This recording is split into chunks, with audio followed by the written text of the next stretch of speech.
ঘরে কে কাঁদছে? একটা ছোট্ট গ্রাম, চারদিকে সবুজ গাছপালা। সকালের হালকা কুয়াশার মধ্যে দাঁড়িয়ে আছে একটা পুরনো কিন্তু শান্ত বাড়ি।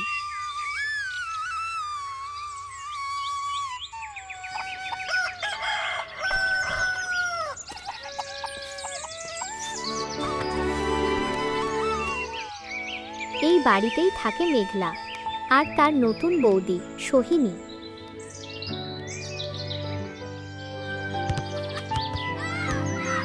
মেঘলা ছোট থেকেই একটু জেদি, একটু অভিমানী, কারণ ছোটবেলাতেই সে তার মাকে হারিয়েছে।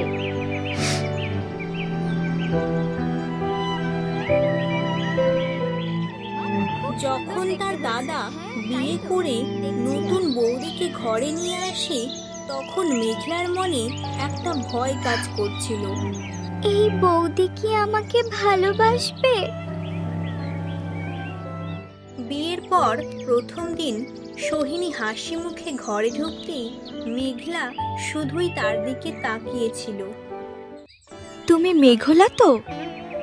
আমি তোমার বৌদি না, তোমার বন্ধু হতে চাই। মেঘলা কিছুই বলল না, শুধু চুপ করে চলে গেল। বোন তোমার সাথে বন্ধুত্ব করলো বাসো? করবে গো, একটু সময় লাগবে। কয়েকদিন এভাবেই কাটতে লাগলো।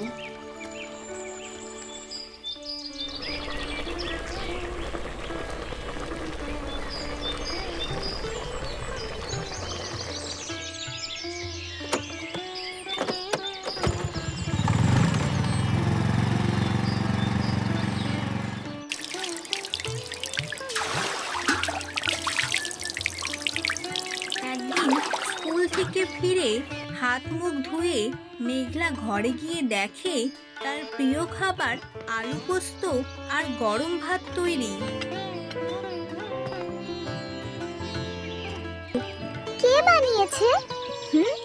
জানতাম তুমি এটা পছন্দ করো, হো তাই বানালাম।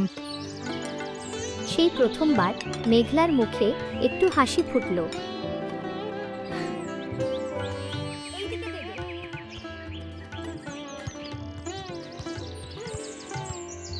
ঘর গোল কর।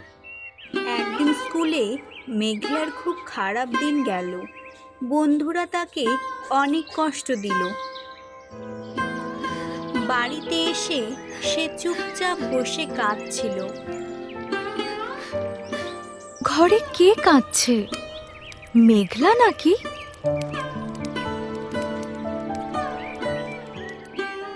সোহিনী এসে মেঘলার পাশে বসল। সে কোনো কথা জিজ্ঞাসা করল না, সে শুধু বলল, কাঁদলে মন হালকা হয়, কিন্তু একা কাঁদতে নেই, আমি তো আছি। এই কথাটি শুনে মেঘলা হঠাৎ সোহিনীকে জড়িয়ে ধরে কেঁদে ফেলল।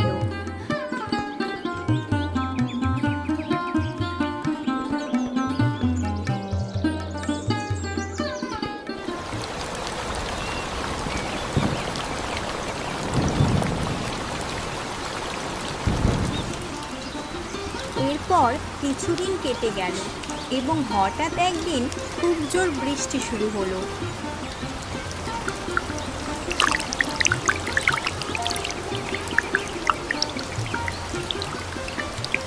চলো আজকে ভিজি। সোহিনী বারান্দায় দাঁড়িয়ে ননদকে কথাটি বলল। সত্যি? এরপর দুজনে মিলে বৃষ্টিতে ভিজতে লাগলো, হাসতে লাগলো।